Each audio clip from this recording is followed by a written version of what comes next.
ค่ยำพี่ระยำหรือเปล่าลองฟังดูครับ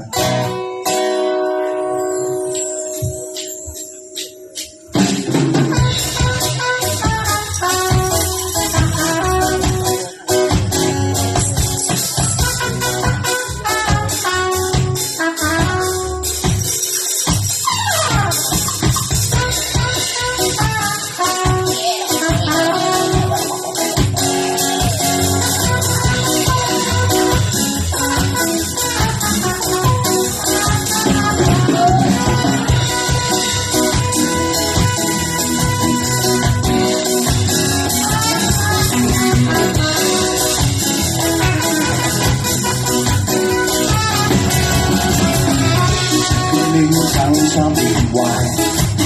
มากับเพื่อนฝูงของเขามากมายผู้หญิงของเขาชอบดื่มสบายแล้วก็ยกย้ายไปตามเสื้อเรสสุดเราชอบส่งไทยสุดกันวายอยู่หลังเวทีเสียงหัวเราะชอบใจเราทำร่างใจเมื่อได้ยินเสียงดนตรีชายคนนั้นบอกนักดนตรีเป็นชายมันช่างน่ารักเกินเกินแล้วไอ้คนที่แก่คนของชาจีดูคุณดีสั่งเสริมกันมาขอรับฉันเลวกว่าเป็นชาย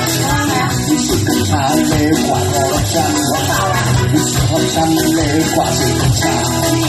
รู้สึกกัญชาเลวกว่าขอรับฉัน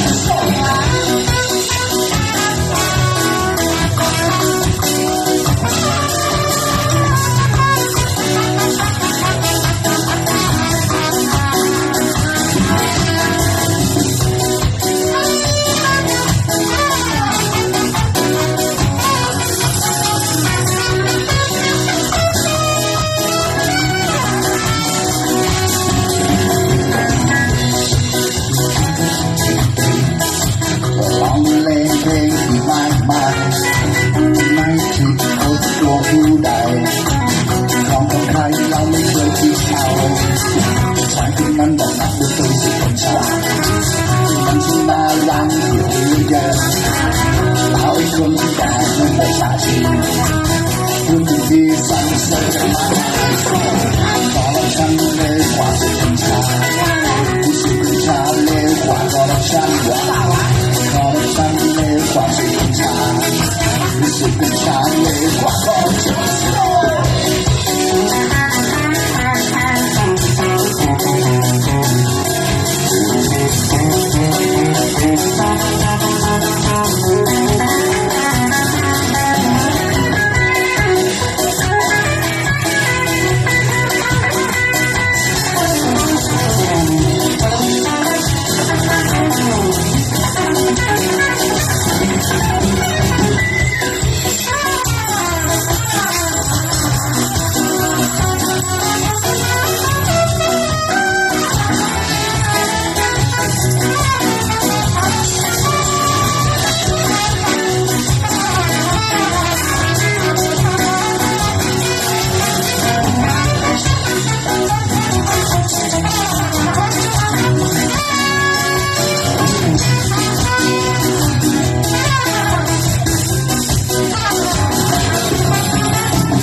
ชายคนนั้นบอกนักดนตรีสุดกัญชามันช่างน่ารักเหลือเกินแล้วคนที่แต่มันเป็นชาจีคุณที่สั่งเสริมขอรับฉันเลวกว่าสุดกัญชารู้สึกกัญชาเลวกว่าขอรับฉันว่าขอรับฉันเลวกว่าสุดกัญชารู้สึกกัญชาเลวกว่าขอรับฉันขอรับฉันเลวกว่าสุดกัญชาสุดกัญชาเลวกว่าขอรับฉันว่าขอรับฉันเลวกว่าสุดกัญชา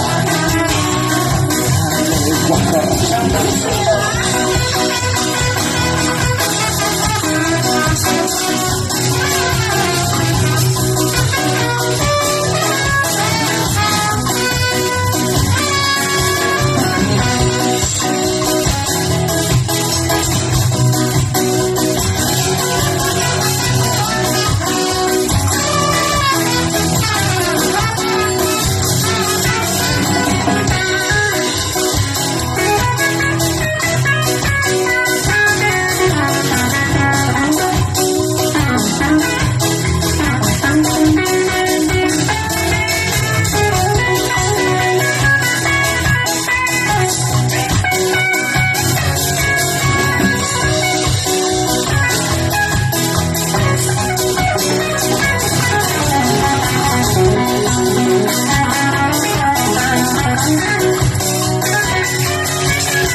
คงเดินทางมาสุดท้าย